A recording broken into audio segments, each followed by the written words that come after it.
Elden Ring's basic gameplay loop and controls are basically the same as every other FromSoftware game in the Soulsborne series. You go around killing enemies to gain points, in this case runes, and level up until you feel like you are ready to take on one of the game's many bosses.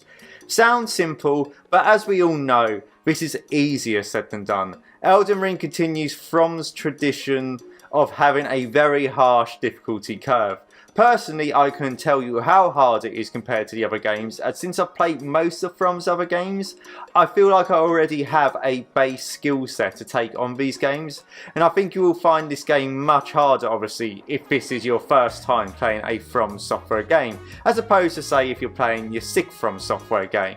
The combat skews a bit closer to Dark Souls, as opposed to the fast kinetic pace of Bloodborne or the stealth of Sekiro, but elements like stealth and being more aggressive in combat are definitely present in this game.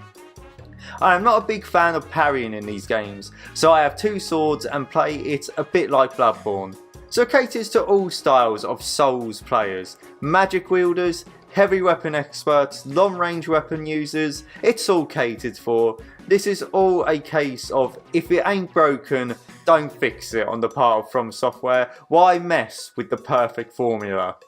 So now onto what is new in Elden Ring, and the big new thing is of course the open world. While you've been able to explore in most of From's games before, you are always funneled down one path with a few detours and hidden areas to explore. Elden Ring has a fully realised open world which you can explore at your own pace. It definitely has a Breath of the Wild feel about it, in the sense that there's so much hidden stuff to find, and as soon as you enter the world you can do what you want.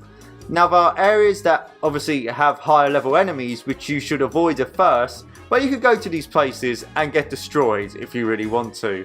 The From formula in an open world setting is absolutely perfect and actually makes for a more forgiving and slightly easier game. If you were stuck at a boss in a Souls game before, you sort of have to tough through it and grind it out until you are able to kill it.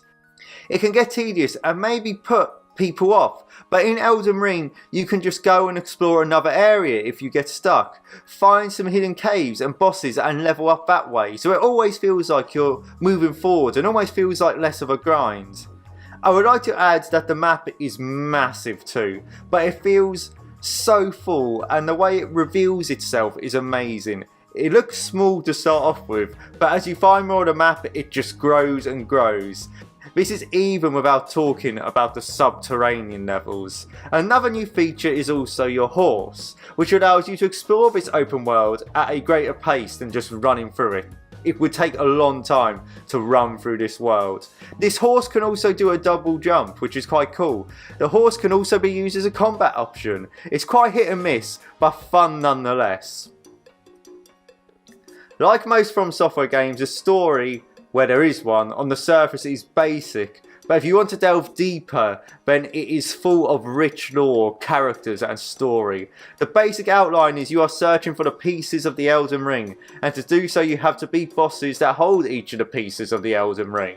But the characters and bosses also have a rich story, and if you want to look into it, then you can. It would be way too much to go into it properly on this video. The ins and outs of the story, that is just another video for another day. The locations and worlds in Elden Ring, which are also just so beautiful in a classic way and also in a desolate way, all have their own stories and lore to them also. I will say though that Elden Ring is probably the closest From have ever come to doing a more traditional story, as there's probably more cutscenes in this game than all the others combined. Maybe besides Sekiro. Now circling back to bosses, I've said this many times before, but with FromSoftware you come and stay for the bosses, and Elden Ring does not disappoint. There's 12 main bosses that you need to beat to finish a game, but it appears that there is over 50 bosses in this game, probably even more than that, and although there's a few reskins, they are all awesome and present their own challenge.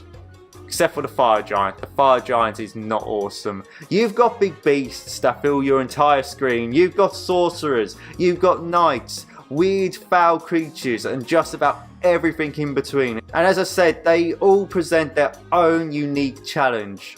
But a fair challenge.